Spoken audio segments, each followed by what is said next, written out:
Hey folks, this is Damien here again representing Proactive Medical. I'm here to demonstrate the Protekt 500 and 600 pound sit-to-stand lift.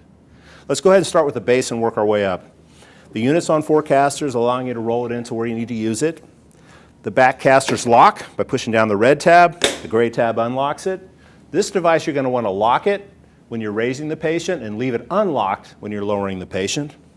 There's a foot plate on the bottom of the device where the patient puts their feet. That foot plate is removable. If you want to transfer the patient up with their feet on the ground, you can do that. Working our way up here, we got the knee brace.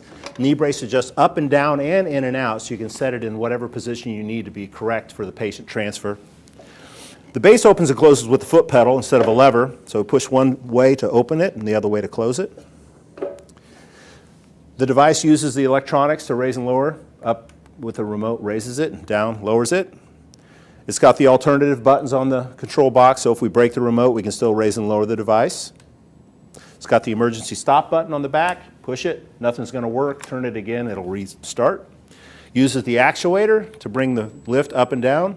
If everything failed, we need to take the patient down. We can pull this and turn it, and then we can lower the device manually. And then we got our spreader bar where all of our slings are going to connect. Now let me show you how to connect the slings to the spreader bar.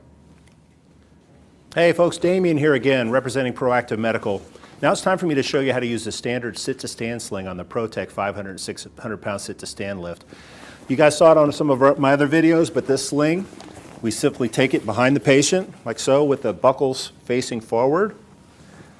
Tuck it down to about the middle of the back.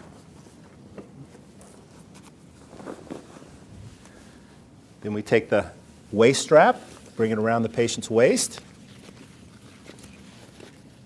and buckle it. Now let's grab the lift. We're going to open the base, approach the patient. Knee brace goes up against the knees. Lock the wheels. We're going to connect the first loop to the hook in the front on one side and then one on the other. Patient's going to hold on to the hand grips on this one.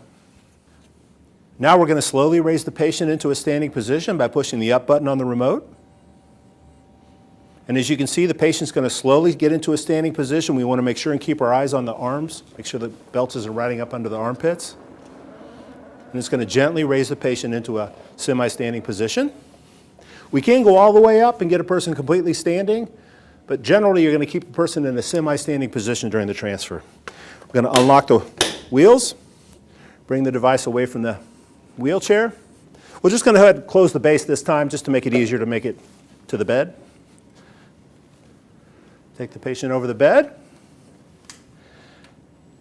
and then lower the patient down into a sitting position.